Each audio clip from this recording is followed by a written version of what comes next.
You think you know what the love of a parent is, but I promise you, you don't. I saw the exact moment when a man, a loving father, realized that for his children, he was just a bank account waiting to be emptied. I'm going to tell you a story from Seville that will make you question everyone you hold dear. Imagine waking up one day in your own home, the place you feel safest, only to realize that the people you love are plotting against you. This is what happened to Don Tomas. They believed his age and supposed deafness made him vulnerable, but they were dead wrong. Today I'll show you how a sharp mind can be the best weapon against greed, and I'll give you a lesson you can use to protect yourself from betrayal. Every second counts in this story, because a betrayal like this leaves scars that last a lifetime. If you ignore this lesson, you risk being taken advantage of by the people who you believe love you most. Stay with me until the end, because you won't believe the clever move Don Tomas made. He had to decide whether to forgive or to fight back and get justice. My name is Tomas Echeverria, and I'm 82 years old. I live alone in a small apartment on Calle San Jacinto, right across from the park where I used to walk with my wife, Lucia, before she passed. I was a violinist for most of my life, played in cafes, theaters, even weddings when times were tight. Nowadays, my orchestra is just a stack of dusty vinyls, and my audience is the balcony pigeons who nod to Bach and Vivaldi like they understand pain. Every morning I make my coffee in silence, open the window, and sit there listening, not just to the music, but to the world that keeps forgetting I'm still here. My hearing is just fine. Better than most, in fact. I wear hearing aids, yes, but they work perfectly. Still, everyone assumes I'm deaf as a doorknob. Maybe it's because I nod instead of answering, or because I let the words slide over me like mist. Truth is, sometimes it's just easier to let people believe what they want to believe. Especially my children, Marina and Carlos. They talk to me like I'm a child, repeat everything 3 times, speak slow and loud, as if my bones will crumble if I misunderstand them. My granddaughter Elena is the only one who talks to me like I'm still Don Tomas. She comes over on Saturdays, always bringing those sweet almond biscuits from the bakery near her university. She studies psychology, which means she asks questions no one else dares to ask. About Lucia, about my music, about whether I get lonely. She listens. Real listening, not the performative kind. When she laughs, I hear Lucia in her voice. I've clung to that sound, like a prayer lately. It was a Tuesday afternoon when everything shifted. One of those hot, dry, civilian days when the sun seems to bounce off every stone wall and blind you in waves. I had dozed off in my armchair, at least that's what I let them think. I'd left the door unlocked because I knew they'd come. Marina had called. Earlier, said she and Carlos needed to talk about my future.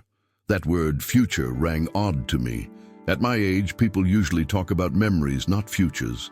So I tilted my hearing aids low, sank into the leather chair like a relic, and waited. They didn't knock. They never do anymore. Marina's heels clacked like castanets on the tile floor. Carlos followed behind, smelling like cologne and desperation. I kept my eyes closed and my breathing steady. I heard Marina sigh, loudly for effect, and whisper, "He's sleeping. Good." That's when I felt the room shift. The tone of their voices dropped, changed, as if I had ceased being a person and become a problem to solve. I talked to the notary, Carlos said, his voice like a blade wrapped in velvet. There's a way to declare him legally incompetent. It's just paperwork. His hearing's gone, his memory too.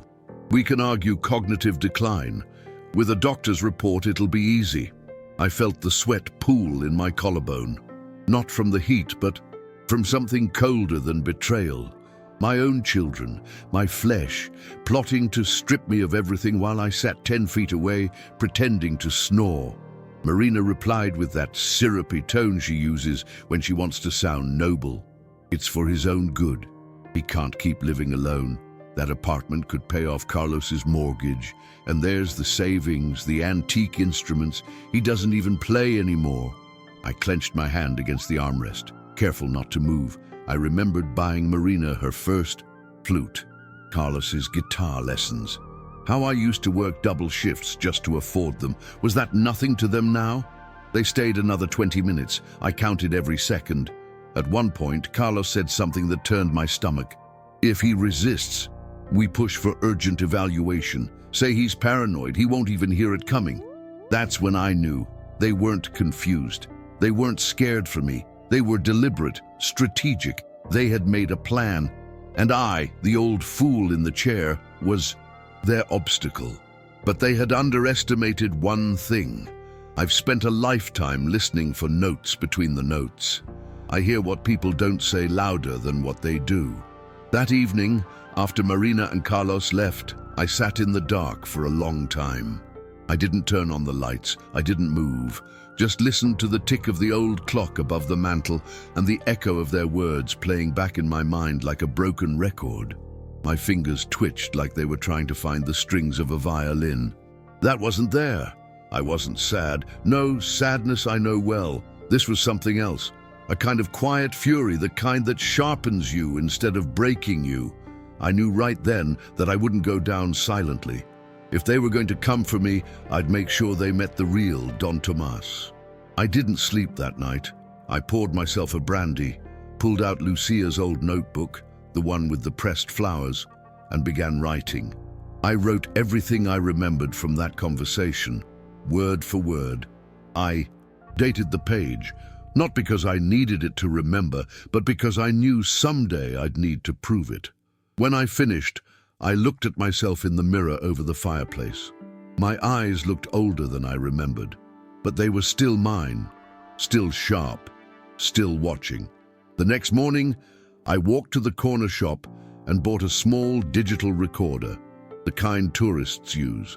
I practiced hiding it inside my shirt pocket, inside the cushion of my armchair, even behind a vase on the shelf. Then I made a list of names, people who owed me favors, friends from the past who had become lawyers, doctors, civil servants. I hadn't called them in years, but friendship forged in music has a funny way of enduring. I made a plan, not of revenge, but of protection, a defense against betrayal wearing my children's faces. By Thursday, I had an appointment with Senor Alvaro, an old friend from my orchestra days who had turned to law. He worked out of a modest office above a tapas bar. When I walked in, he blinked twice, surprised. "Tomas, I thought you were old." I cut him off. He chuckled. I told him everything. I didn't cry. I didn't dramatize. I just laid it out like a symphony in movements, the deception, the recordings, the plan. He leaned back in his chair and said, "You've always had perfect pitch, my friend, even when it comes to people." Alvaro helped me draft a power of attorney, but not the kind they expected. One that named Elena as my legal representative. Quietly, discreetly.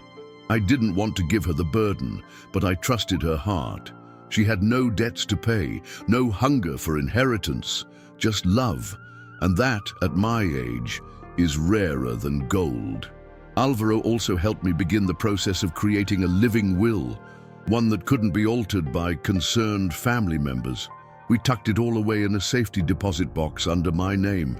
If they were going to play games, I'd show them I still knew how to conduct the whole orchestra.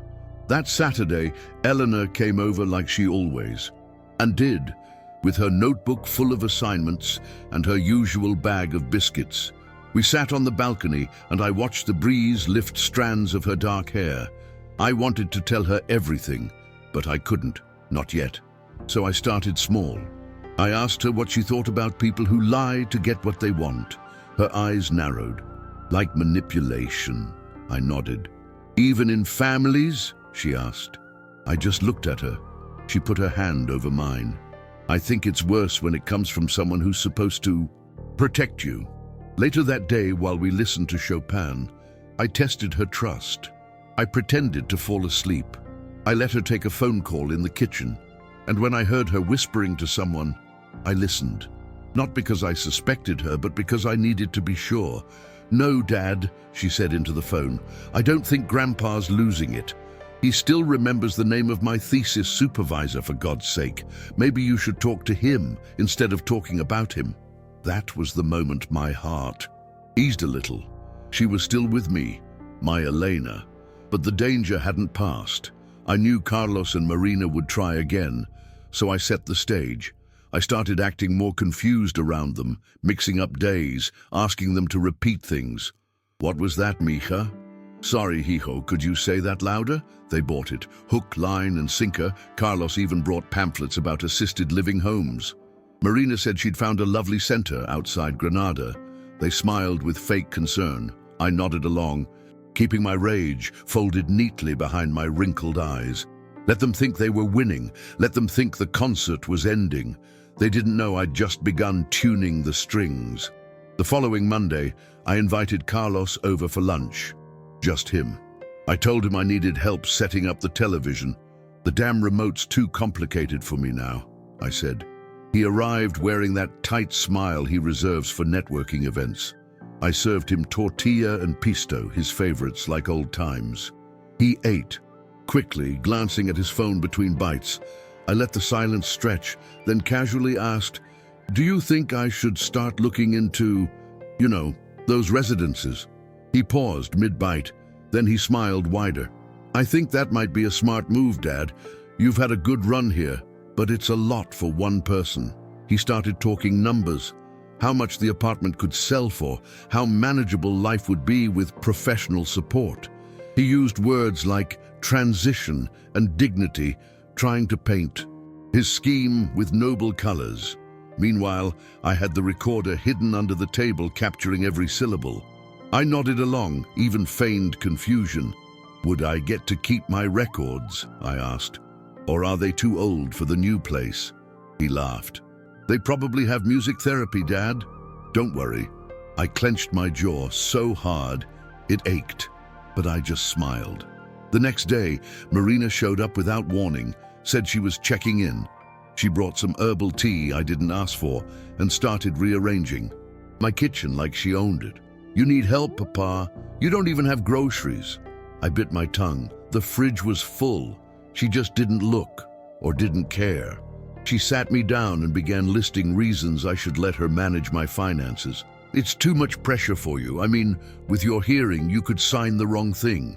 My hearing, always the excuse, always the weapon. She tried to make me sign a simple power of attorney form, just in case something happens. I asked her to read it out loud. I watched her eyes twitch slightly. "It's nothing really, just for emergencies," she said. I asked her to read it again, slower. Then I acted confused halfway through and asked her to make tea. While she was in the kitchen, I snapped a photo of the document with my old phone and saved it. When she came back, I smiled. "Let's finish this another day, mija. My head hurts." She sighed, visibly frustrated, but nodded. I think she still believed she could wear me down. That night, I sat at my desk and wrote Elena a letter, not an email, a real handwritten letter, folded in 3, sealed in an envelope. I didn't tell her everything, just enough. Enough for her to understand what was happening without putting her in danger. I asked her to trust me and told her that one day soon I would need her help. I left the letter with Alvaro to be delivered only if something happened to me. I knew this game was no longer just mine. I needed someone who still saw me as a man, not as a liability. 2 days later, I visited my old bank branch. The manager, Senor Rivas, used to play trumpet in the same youth orchestra I once conducted. We shared a joke about arthritis and the death of real jazz. Then I got serious. I transferred my savings into a trust, accessible only under strict notarized conditions. Marina and Carlos were not named in any way. I added Elena as the secondary beneficiary, not for the money, but to protect it from being touched. Rivas didn't ask too many questions. He looked me in the eye and said, "Still conducting, huh?" I smiled, always. With every step I took, I felt something return. Not youth, I wasn't delusional, but clarity, purpose. For the first time in years, I didn't feel like I was waiting to disappear. I was moving, acting. I even pulled out my old violin, tuned it slowly, and let my fingers remember the strings. My joints ached, but the sound, it was still mine. It filled the apartment with a voice I hadn't heard since Lucia died. That night, I played for her, and for myself, and for the man I refused to let my children erase. I knew the final movement of this performance was coming. They were circling closer, sensing victory. But I also knew something they didn't. Silence is not absence. Stillness is not surrender. Sometimes it's strategy. I had one last thing to prepare, one final confrontation that would force them to look me in the eye, not as a burden, but as the man who raised them, and who now saw them for exactly who they'd become. The following Saturday, I called Marina and Carlos and told them I wanted to have a family lunch, just the three of us, like old times. I could practically hear their excitement through the phone, though they tried to mask it with concern. "Are you feeling well enough, Dad?" Marina asked. "Should we bring something?" I told them not to worry, that I'd order from that old restaurant they liked, the one we used to go to before everything became a negotiation. I wanted them comfortable, relaxed, overconfident. Before they arrived, I set everything in place. The recorder was tucked inside a ceramic jar on the table, perfectly hidden, but with a clear view of the voices. Alvaro had prepped a second device just in case. I had my documents, the copies of the power of attorney Marina tried to sneak in, and the screenshots of Carlos's messages to a contact in a legal firm, courtesy of a very loose-lipped friend he didn't know I still had. I even dusted off the bottle of wine they gifted me last Christmas, the one they thought I was too old to drink. Today, I would give them a taste of truth. They arrived with practiced smiles and empty hands. Marina commented on how clean the apartment looked. Carlos clapped me on the back and called me champ. I let it all slide. We sat, we ate, they laughed too loud at nothing. Halfway through the meal, I feigned confusion. "What was that you said the other day, Carlos, about getting help with papers?" His eyes flickered. Just talking about helping you organize some things for your benefit." Marina jumped in. "Yes, Papa, we've been worried. You don't seem yourself lately." That was the moment I stood up, slowly, carefully, as if old bones guided the gesture. I looked at both of them, then reached for the folder I had placed behind the cushion of my chair. I dropped it on the table. "You should read this," I said quietly. "Both of you." Carlos looked annoyed. Marina hesitated but opened it. Inside were the notarized documents naming Elena as my representative, the copy of the trust, and a transcript of their conversation in my living room from 2 weeks ago. Carlos's face drained of color. Marina's lips parted slightly, as if air had become scarce. "What is this?" she asked. I didn't answer right away. I just let them sit with it. Then I spoke, not loudly, not angrily, just plainly. "I may be old, but I am not deaf. I am not senile. I am not stupid. I heard every word. I heard you discuss me. Like a business problem, like a piece of property." Marina began to stammer, but I raised my hand. "No, you will listen now, because I did. And I learned exactly who you are." The silence in the room was thick, like velvet soaked in oil. Carlos tried to laugh it off. "Dad, come on. It was just talk. We were worried. You took it the wrong way." I stepped closer. "You talked about getting me declared legally incompetent, about forcing me out of my home, about selling my things while I was still breathing. That's not worry. That's theft disguised as love." Marina's eyes filled with tears, but I couldn't tell if they were for me or for the plan that had crumbled before her eyes. Either way, I didn't soften. "I've changed everything," I continued. "The apartment, the savings, even my will. You won't be managing anything, not now, not later." I saw the sting hit them both like a slap. Carlos looked like he wanted to argue, but he saw in my eyes that the stage had shifted. I wasn't the old man in the chair anymore. I was the conductor, and they were out of tune. They had underestimated the man who taught them discipline, patience, and how to listen between the lines. Marina reached across the table, her voice trembling. "Papa, please, we didn't mean to hurt you." I looked at her hand, but didn't take it. "You already did," I said. "The question is, what are you going to do with what's left?" I didn't want revenge. I didn't want apologies. I wanted recognition, accountability, and, maybe if they were capable of it, a trace of the love they used to give freely before money muddied everything. They didn't answer right away. Carlos kept his eyes fixed on the documents, as if hoping they'd vanish. Marina wiped her cheek and whispered, "You think we don't care, but we do." I exhaled through my nose, long and tired. "Then you have a strange way of showing it. Caring doesn't sound like lawyers and trickery. Caring sounds like asking how I'm feeling, not how much I'm worth." I saw a flicker of something, shame maybe, in her eyes. Carlos, on the other hand, folded the transcript and pushed it back toward me like it was infected. After they left, I locked the door behind them and stood there for a moment, hand on the knob. The apartment was quiet again, still, but not heavy. For the first time in weeks, it felt like mine again, like a place I had chosen, not one I was clinging to out of fear. I looked around at the photos on the wall, at Lucia's empty armchair, at the violin case under the piano stool. I hadn't just protected my belongings. I had reclaimed my life, my autonomy, my voice. Elena called that evening. "They're fuming," she said, almost laughing. "Dad's pacing like a caged bull." I smiled. Let him pace. Maybe he'll find a conscience along the way. She paused, then asked, "Are you okay?" I looked out the window, where the streetlights were flickering on, casting long shadows on the tiled pavement. "I'm better than I've been in a long time," I told her.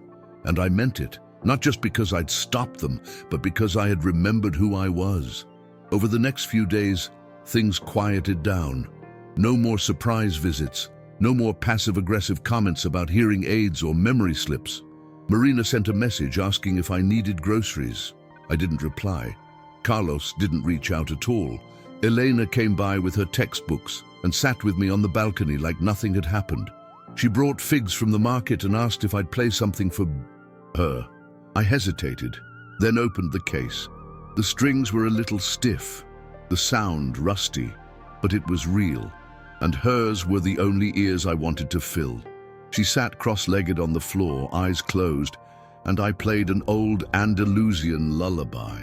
The same one I used to hum to Marina when she was little, back when her love wasn't conditional. Elena didn't say a word until the last note faded. Then she looked up and said, "You're still all there, abuelo." I laughed. I never left. And in that moment, felt a peace that couldn't be bought or signed away. A knowing that even if my children had forgotten who I was, I hadn't. Days turned into weeks.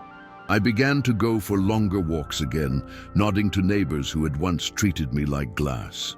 One morning at the park, I saw Carlos from a distance. He was with a woman I didn't recognize. He looked thinner, older. He spotted me but didn't come over, just gave a short wave. I returned it. Nothing more. I didn't need to chase closure. I had built it. Myself, brick by brick, on truth and resolve. Let them carry their silence. I had already said everything that mattered. One afternoon, Elena came in holding a stack of letters. "Papa sent these," she said. I opened them slowly. One from Marina, one from Carlos. Apologies.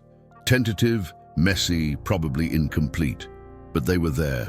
Marina's was longer, full of excuses, but also fragments of regret. Carlos's was short, almost clinical, but the last line caught me. "I forgot the kind of man you were. I hope I didn't destroy all the music left between us." I folded them up and placed them in the drawer where I keep Lucia's photos. Maybe one day I'd answer, but not now. Now, I was still writing my own music, living days that felt like encores.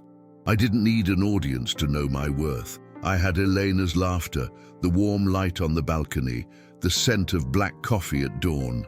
I had my hearing, not just in my ears, but in my heart.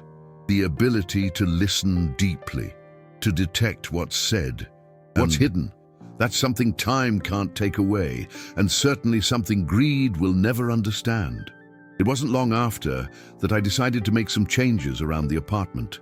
I moved Lucia's favorite chair closer to the balcony window, just like she used to like it. I donated a few pieces of furniture that no longer served a purpose, things Marina once called old junk. I even repainted the hallway, just a soft beige, to bring more light into the space. It wasn't just redecorating, it felt like reclaiming something that had been slowly fading. The home stopped being a waiting room for death and became a living space again. One afternoon, while sorting through old boxes, I found a cassette tape labeled Madrid 72. I didn't remember recording it. When I played it, I heard my own voice, young, full of fire, rehearsing with a small quartet. Lucia's laugh was in the background, interrupting with some joke I couldn't make out.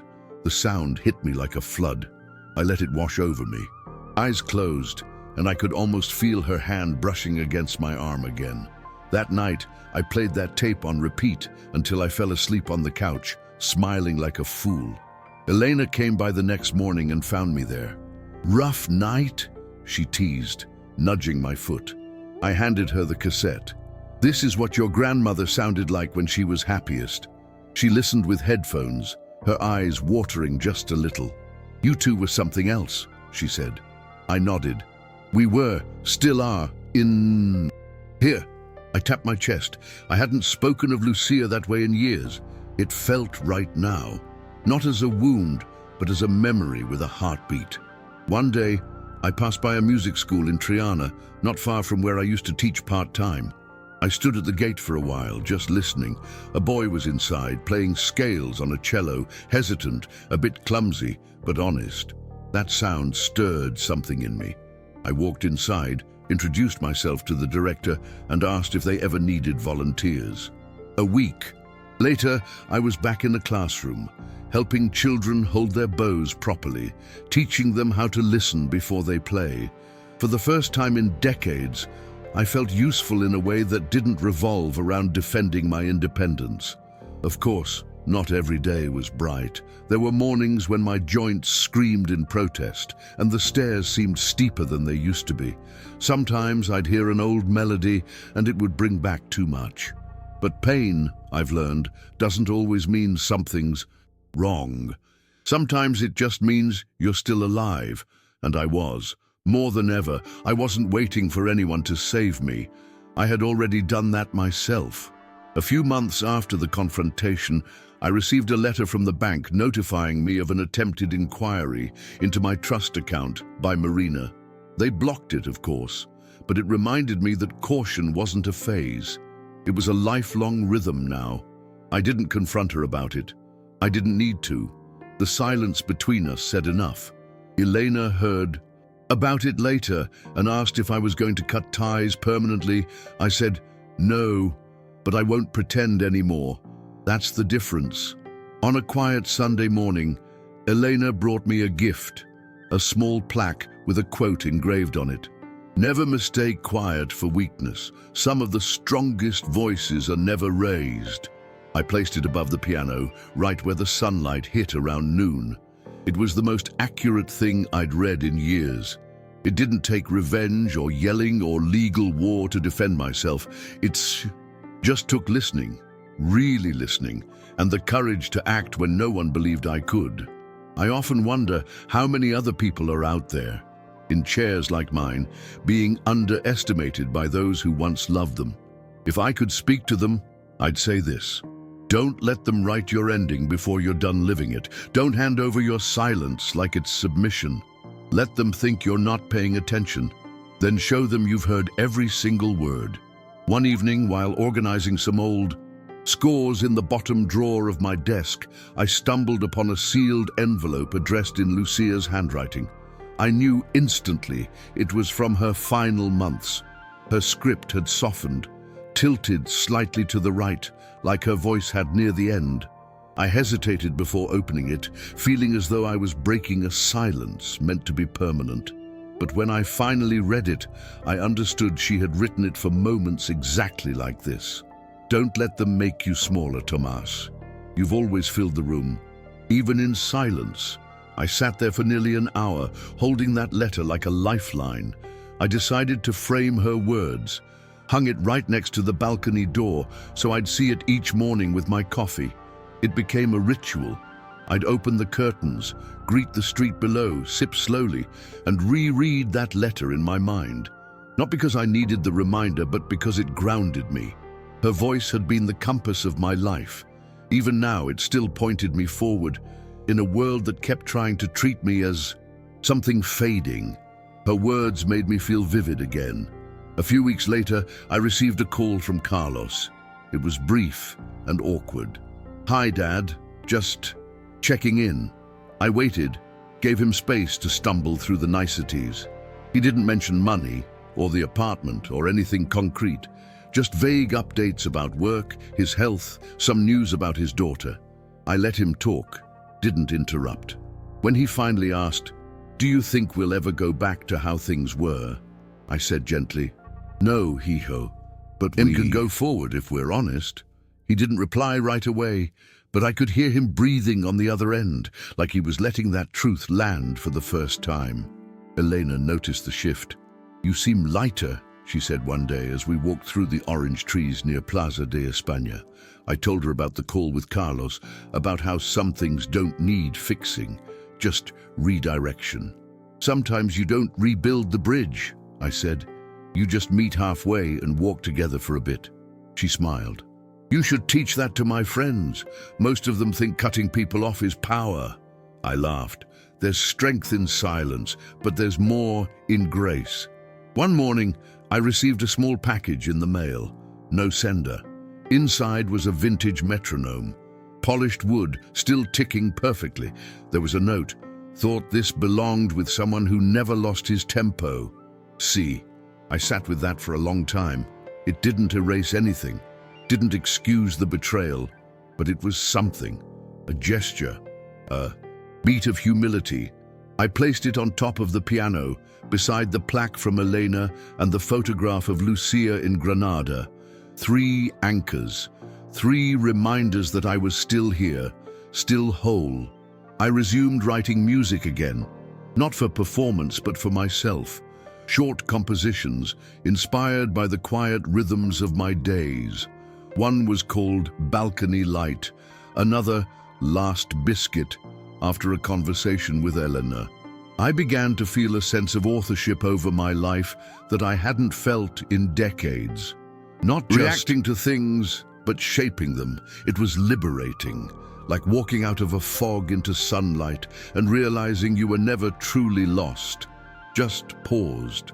Sometimes neighbors would pass by and hear the notes floating through the window. Some would stop and listen. A few would even knock, asking if they could record it on their phones. One boy from down the street started bringing his guitar, asking me to help him with his chords. It became a routine. Tuesdays and Thursdays at 5, we sat on the floor, played with mismatched instruments and laughed at the bad notes. I told him, mistakes are just bridges to better music. He said I should write that down. I already had, on the back of my shopping list. That slow return to life wasn't loud.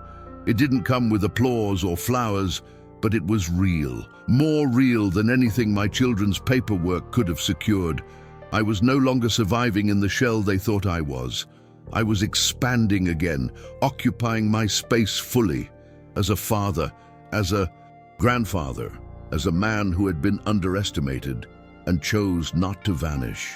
One evening, just as the sky was turning that soft lilac color Seville wears so well, I received a video call from Marina. It was unexpected. I hadn't seen her face since that day at the table. She looked tired, older, like the burden she tried to place on me had settled into her own shoulders. "Hi, Papa," she said softly. I gave a small nod, let the silence sit. She didn't force small talk. Instead, she said, "I reread the letter you gave Elena. I didn't know you had written all of that." I could tell she wasn't looking for forgiveness, but maybe for understanding. That was a start. She apologized again. Not in the performative way from before, but with her voice breaking in places she couldn't control. I was scared, not of losing you, but of not knowing who I was, without control. That word hit me harder than I expected. I realized then that what my children had tried to take wasn't just my property, it was my identity, my autonomy, and that maybe, in some distorted way, they were trying to cope with their own fear of mortality through mine. I didn't say all that to her. I just said, "You have your own life, Marina. Make sure you live it, not mine." That call didn't fix everything, but it reopened a door. A quiet one, without hinges or ceremony, but a door nonetheless. We began talking occasionally, just enough to keep something alive. No more talk of finances, no more pretending. Sometimes it was awkward, but sometimes she'd mention a memory, Lucia cooking lentils, or the time I broke a string mid-concert and kept playing anyway, and we'd laugh. A small, shared note of truth, and that was more than I thought we'd ever have again. With Carlos, things took longer. He sent texts, short and dry, mostly about Elena or logistical updates. I never ignored them, but I didn't extend the conversation either. Then one afternoon, he knocked on my door, just stood there with a six-pack of beer and an old photograph in his hand. "Remember this?" he asked, showing me a picture of us in Cordoba when he was 12. I let him in. We didn't talk much, just sat, drank, and watched the sunset. He left without saying goodbye, but that silence felt different. Not avoidance, more like reverence. That night, I looked at that photo for a long time. I remembered the exact moment it had been taken. We had just come back from a small music festival, and Carlos had eaten 3 ice creams in one day. Lucia had rolled her eyes and whispered, "You're raising a sugar tornado." I smiled at the memory, but not wistfully. This time, it didn't ache. It just warmed. It felt like honoring something that still existed inside us, even if time had buried it deep. Meanwhile, Elena continued to be my constant. She had started bringing friends over, quiet ones, respectful. One of them, a boy named Miguel, played piano better than I ever expected from a university student. One day, as they were leaving, he turned to me and said, "Elena talks about you all the time, says you're the smartest man she knows." I chuckled, then watched her blush and nudge him out the door. That small comment stayed with me, not for the compliment, but for the realization that my story, my choices, were still echoing through generations I hadn't planned for. The more I leaned into that idea, the more I started writing things down. Not just music, but thoughts, memories, reflections. I didn't have a grand plan, but Elena suggested I compile them. "People don't talk enough about this part of life," she said, "about what it's like to grow old and still be here." She was right. So I started jotting down everything, what betrayal felt like in silence, how memory works like a tide, what Lucia's laugh could cure better than medicine. Page by page, I was documenting the kind of life that rarely makes the headlines, but holds the most truth. One afternoon, I mentioned it to Alvaro during one of our cafe meetings. He tapped the notebook thoughtfully and said, "You should publish this, you know." I waved it off. Who would read it? He grinned. Anyone with a parent. Or a heart. That night, I stayed up later than usual, writing a chapter I called "The Day I Pretended Not to Hear." It wasn't about revenge, it was about power, the quiet kind, the kind that listens, absorbs, and then acts with clarity, the kind that never has to raise its voice to be heard. The more I wrote, the more I remembered things I hadn't thought about in years, like the way Lucia used to hum softly while brushing her hair, or how Elena once cried when I missed her school play, and I wrote her a lullaby to make up for it. Memory, I discovered, is not just about the past.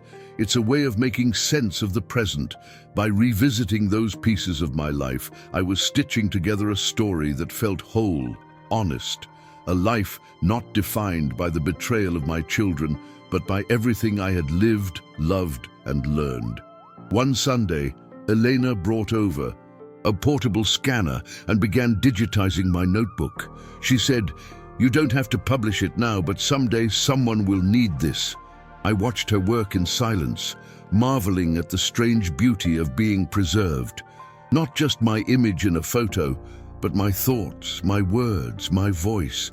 It wasn't vanity, it was legacy, and not the kind you can fight over in a will. The kind that's passed down in the pauses between sentences, in the gestures that say, "I see you," when no one else is looking. We started recording little interviews. Elena would ask me about specific years, specific concerts, even about the day Lucia and I met. At first, I felt silly, but over time, I found it cathartic. I spoke about fears I'd never voiced, decisions I regretted, and moments of pure, undiluted joy. When I talked about the betrayal, I didn't use their names. I spoke of it as a storm, one that came suddenly, but also cleared the air. Sometimes, I told her, you don't know how strong your roots are until the wind tries to rip you out of the ground. Those recordings became our new tradition. Every Thursday afternoon, we'd sit at the kitchen table, open a bottle of wine, and she'd press record. I began to look forward to it, not just because it gave shape to my memories, but because it gave me purpose, a new audience, a reason to remember not just the pain, but the beauty. I realized that even after everything, my story still had value, not because I was a victim, but because I had chosen not to disappear. At one point, I asked Elena if she was still angry with her father. She looked down at her glass and said, "I was, but now I just feel sad that he thought you were a thing to manage instead of a person to love." I nodded, understanding that feeling too well. "He's still my dad," she added, "but you're my compass." That word, compass, stayed with me for days. Maybe that's what we all hope to be for someone, a quiet, reliable point of reference in the chaos of life. One rainy morning, I received a letter from the music school. They wanted to name a practice room after me. I laughed aloud, the sound bouncing off the tiled walls. "For what?" I had asked.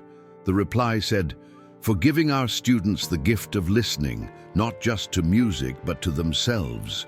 I accepted, of course, went to the little ceremony with Elena and Miguel, who played a short piece in my honor. As they unveiled the plaque, Aula Don Tomás Echeverría, I felt something I hadn't in a long time.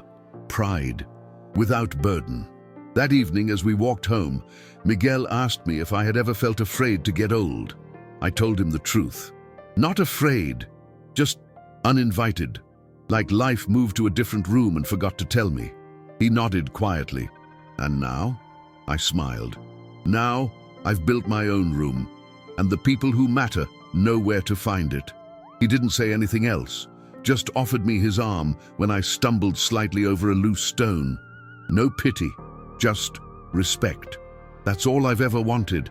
I still sit on the balcony most mornings, coffee in hand, music in the background, the street humming below. The city hasn't changed much, but I have. I no longer listen for threats in every shadow. I no longer doubt the strength of my own voice. And when people pass by and wave, they see me. Not a fragile old man, not a relic, but a man still writing his story, one paragraph at a time. A few days later, I received an invitation to speak at a small community event for seniors. The theme was Resilience in the Third Age, and Elena had secretly submitted my name.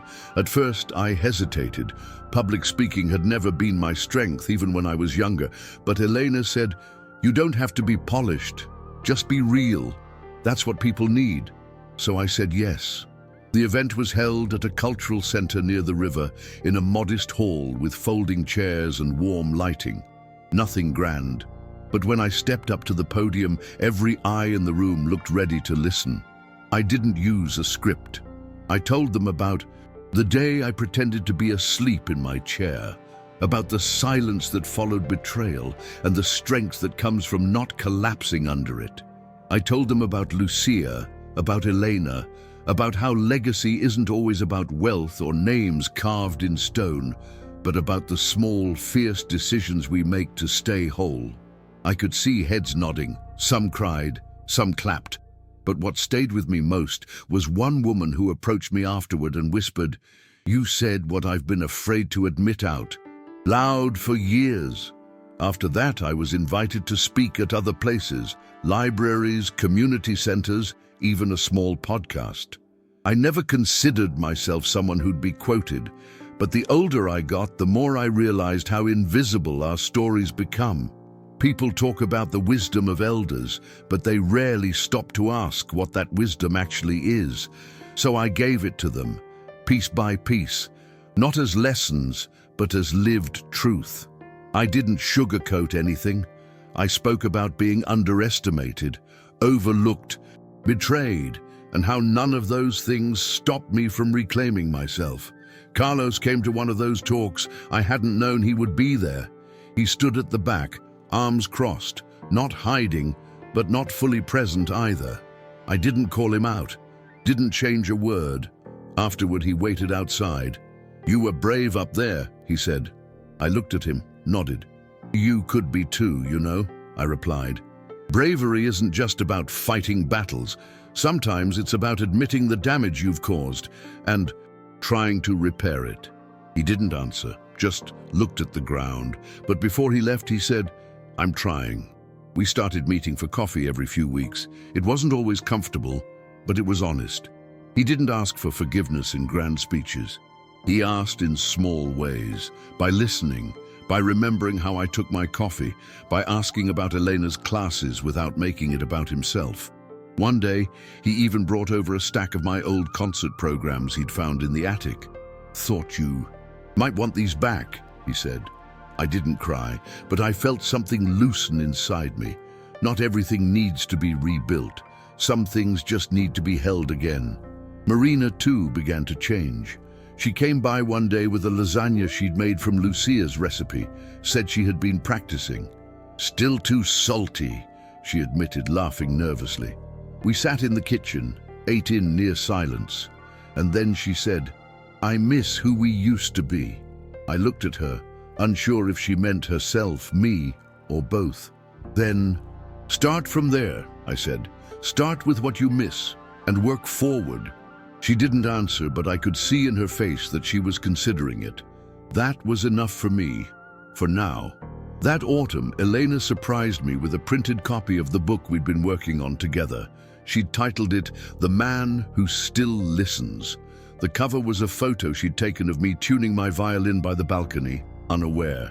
When I held the book in my hands, I felt both humbled and deeply alive.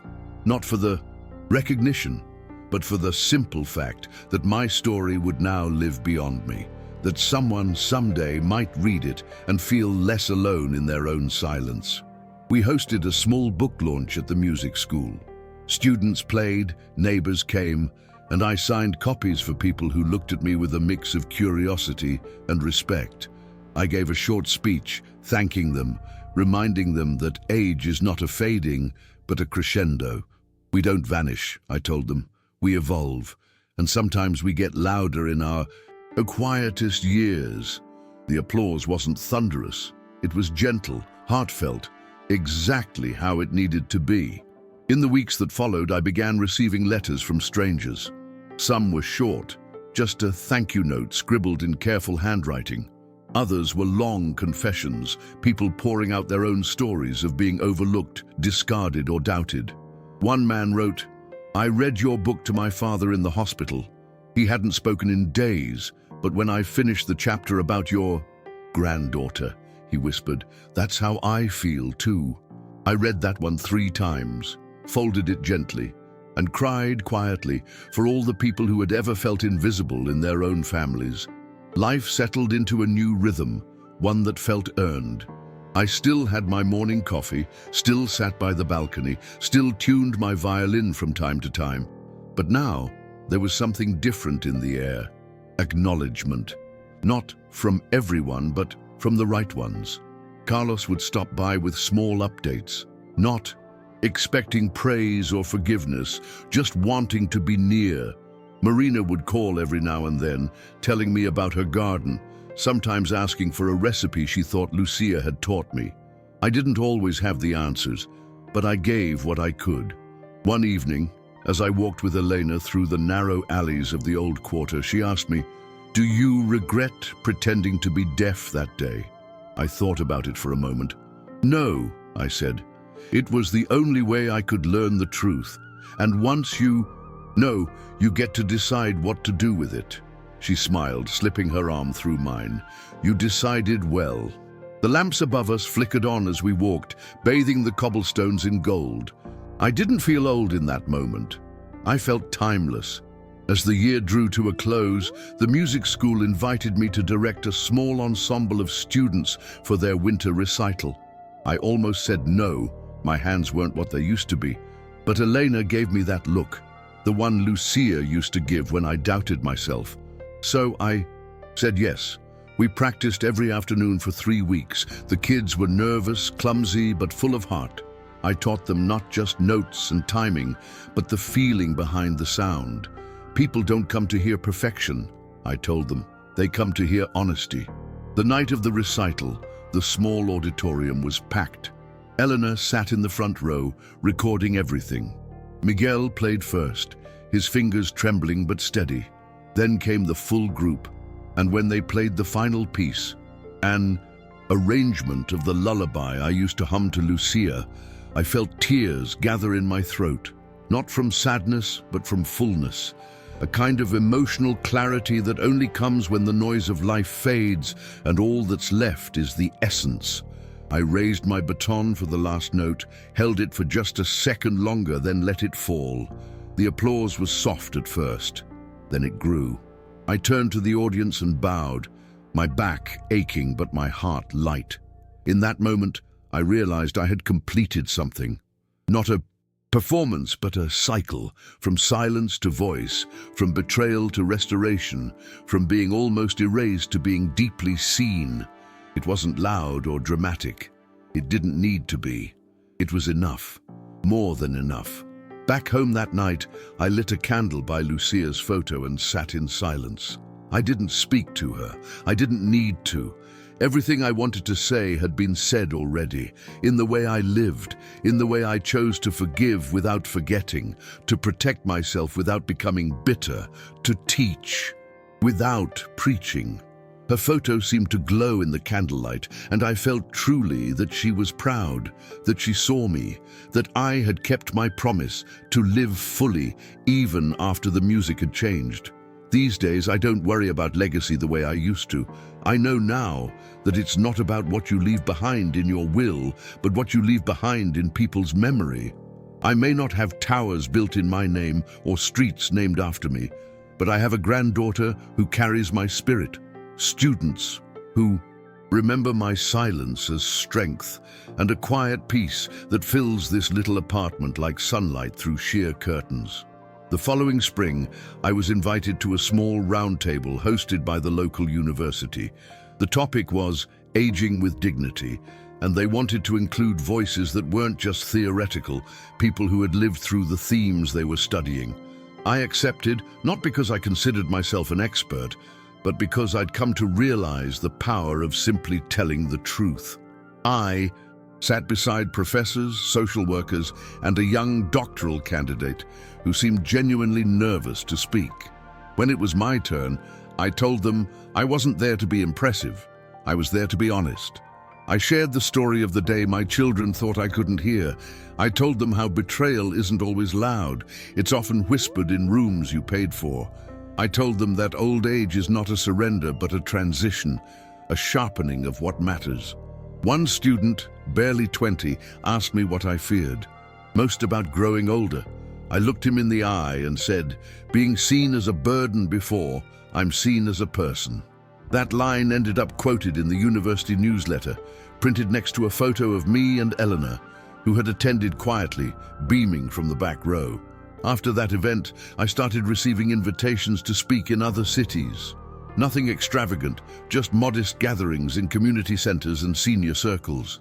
Elena and Miguel sometimes traveled with me, turning each trip into a little adventure. I began to see how my story, once a quiet wound I had hidden in my living room, was becoming a lantern for others walking through their own darkness. People came up to me with tears in their eyes, saying things like, "You gave me the courage to write my own will," or "I finally told my children no." That was more impact than I ever expected to have. Carlos eventually attended one of those events, this time sitting in the second row, alone. After the talk, he didn't approach me. But later that night, I received a message from him. It said simply, "I heard you, for real this time." That was all. No elaboration, no begging for reconciliation. And honestly, that made it all the more sincere. We hadn't healed everything between us, but there was now something mutual. Respect. Thin, perhaps, but growing. And after everything, I learned that growth, even in its smallest form, is still progress. Elena eventually helped me upload all my writings and recordings into a website she built just for me. She called it Listening with Don Tomas. It wasn't flashy, just clean, simple, full of heart. Visitors could read my journal entries, listen to my interviews, even download sheet music I had arranged over the years. The site began to attract attention, not for fame, but for how human it felt. "There's a soul in this project," one reader commented. That meant more to me than any prize or review. I never needed to be famous, just felt. One morning, I received an email from a teacher in Argentina. She had found my story and used it in her class on ethics and family. She wrote, "Your story taught my students more about human dignity than any textbook ever could." I stared at that message for a long time. Then I sent her back a thank you note along with a copy of my lullaby for Lucia. It seemed only right. Her students would carry my music in a place I'd never stepped foot in. That's how stories travel, quietly, truthfully, far. I began to record messages for people who couldn't come to my talks. Short videos, simple reflections. Elena edited them and posted them on the site. One of them was titled, "On Being Heard." In it, I said, if there's someone in your life who's growing quieter, don't assume they're fading. Maybe they're just waiting to be heard without interruption. That video was shared more times than I could count. I never looked at the numbers. I just kept making them. It wasn't about how many watched. It was about how deeply one person might feel it. And still, through it all, my days remained beautifully simple. Mornings on the balcony, letters in the mail, piano lessons with Miguel's little sister, who now came every Wednesday. I had made peace with what happened, not by forgetting, but by transforming it. Pain didn't define my story. What did in the end was the choice to remain awake in a world that tried to put me to sleep. One afternoon in early summer, Elena and I were sitting at our usual cafe near the cathedral. We were halfway through a shared slice of almond cake when she looked at me and said, "You know what I think, Abuelo? I think pretending not to hear was the smartest thing you've ever done." I laughed. "That, or the most dangerous?" She leaned forward. "But you didn't just survive it. You turned it into a mirror. You made them see themselves." I nodded, realizing how rare it is in life to reclaim your voice and use it with precision, not vengeance. That evening, when I returned home, I sat down at my piano and wrote a new piece. I titled it Elena's Waltz. It was lighter than anything I'd composed in years, with playful climbs and soft landings. I thought of her eyes, her laugh, the way she walked into a room like sunlight. I played it for her the following week, and she cried.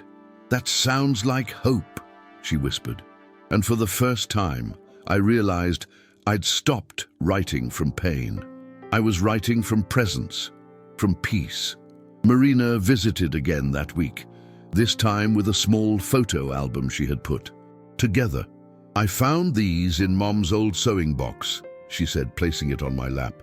Inside were forgotten snapshots, birthdays, vacations, little handwritten notes from Lucia that still smelled faintly of lavender. One photo stopped me cold. It was the three of us, Lucia, Marina, and me, on the beach laughing, completely unaware of the camera. I stared at it for a long time. "I miss her more now that I've forgiven you," I said softly. Marina nodded, eyes glassy. So do I. In that moment, I realized forgiveness doesn't arrive like a thunderclap. It unfolds in inches, in shared silences, in photographs passed between hands. I would never forget what they tried to do, but I no longer needed to carry it like armor. What protected me now was stronger. Clarity, boundaries, and a chosen softness that didn't make me weak. It made me free.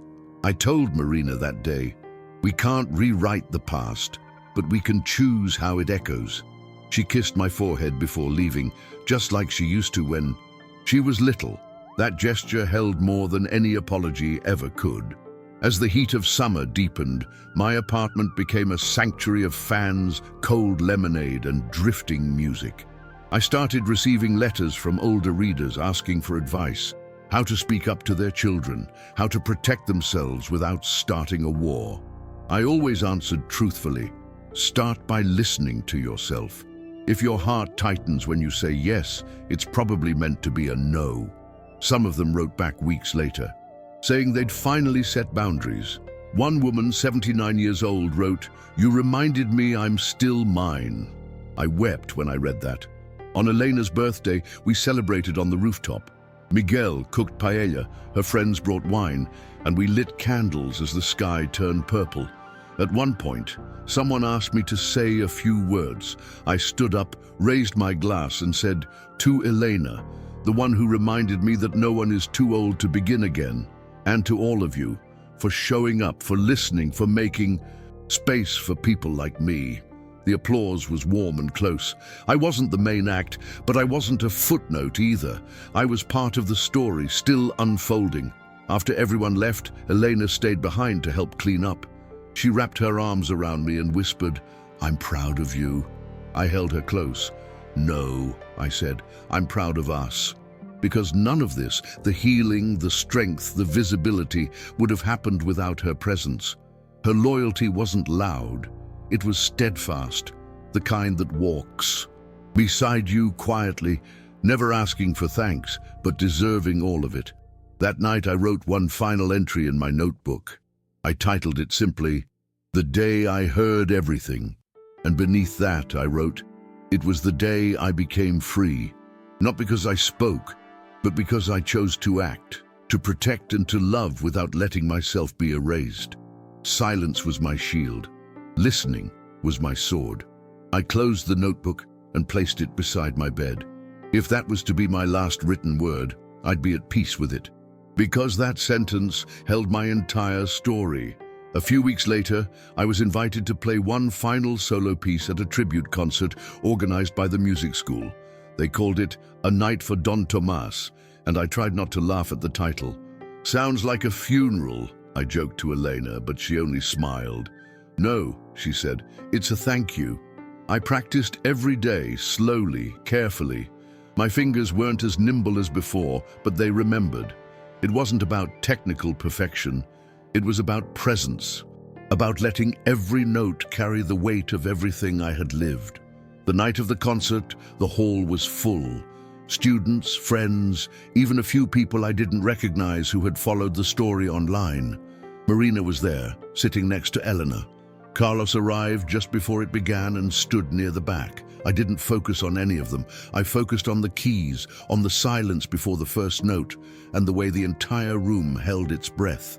Then I played, slowly, deliberately, as if writing a final letter without words. The room remained still until the last note faded into the wooden walls. When I looked up, everyone was standing, not clapping wildly, just standing. Quiet, reverent. That silence meant more to me than any ovation. It meant they had heard not just the music but the message. That dignity can't be taken. That even in betrayal, we are allowed to rebuild ourselves, not as we were, but as we decide to become. I bowed once, and then again, and in that moment, I didn't feel 82. I felt ageless. After the concert, we had a small toast in the hallway. Elena handed me a glass of cava and said, "You did it."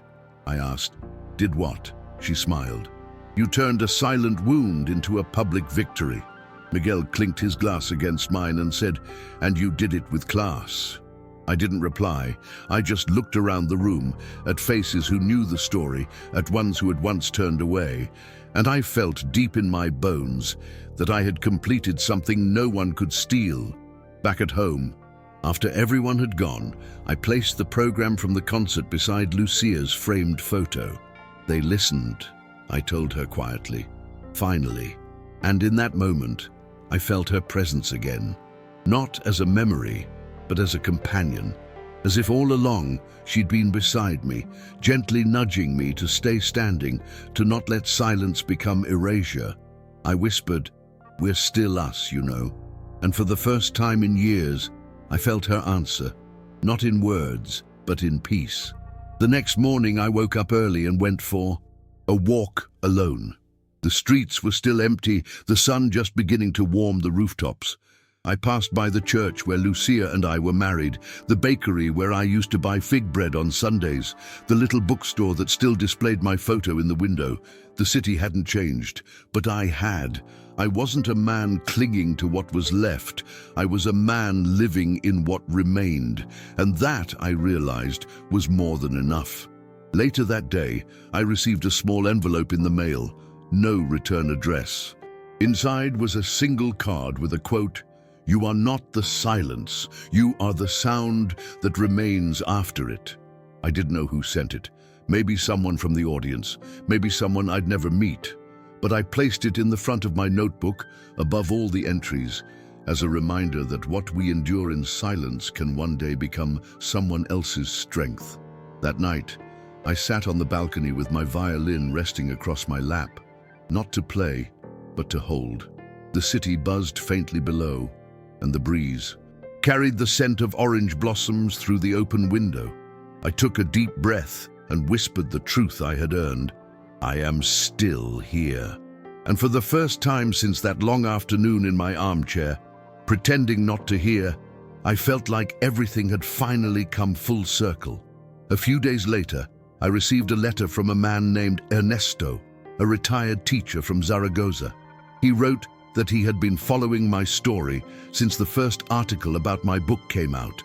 His letter was long, handwritten, and full of life.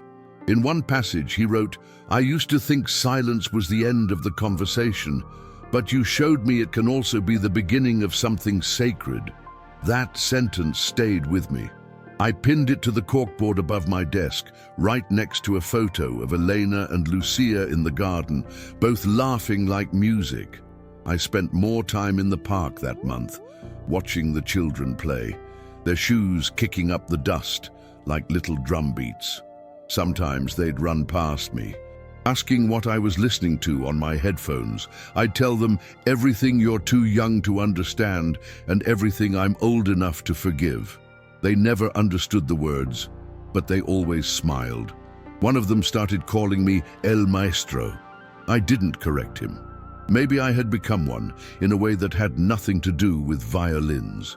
Elena started organizing small gatherings at the apartment. Listening circles, she called them. People of all ages came, neighbors, students, even one or two who had once doubted me. We'd sit in a circle, no agenda, no stage, just stories. Sometimes someone cried, sometimes we all laughed, and sometimes we just sat in silence together, not as strangers, but as survivors. Survivors of being misunderstood, overlooked, underestimated. Those gatherings became sacred, not because of me, but because of what they allowed others to find in themselves. It was during one of those circles that I met an old woman named Teresa. She had the same quiet fire I once saw in Lucia.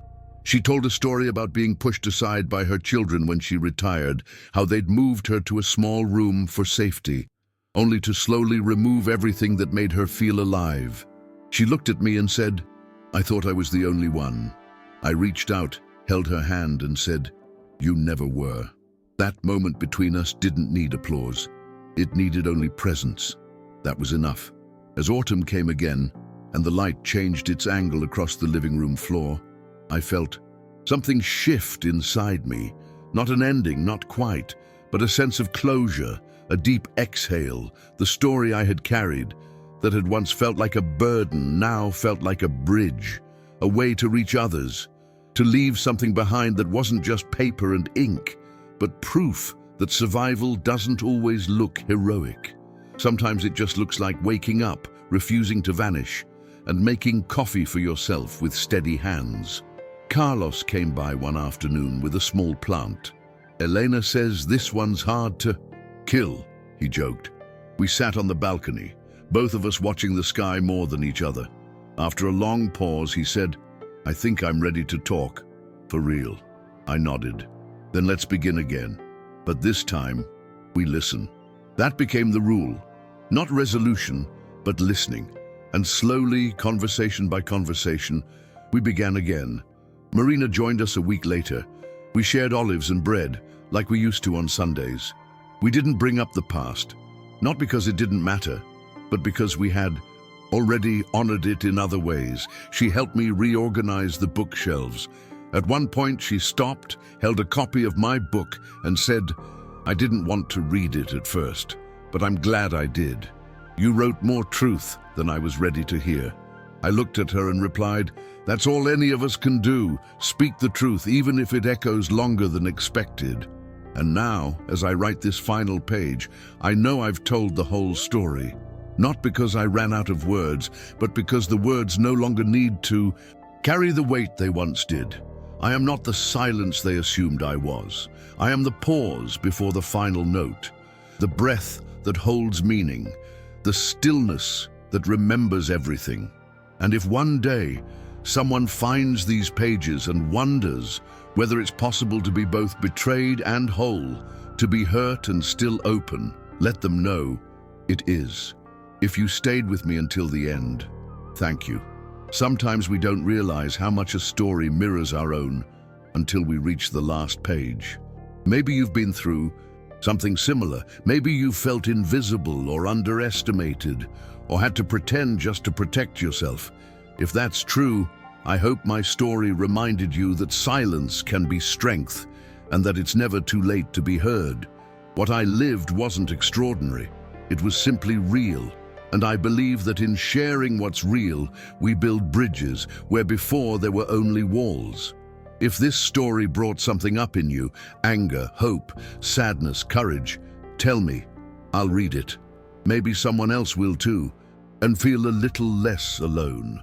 Share this video with someone who might need it, someone who's carrying a quiet burden, or who might need a reminder that they're allowed to reclaim their voice, even after being silenced.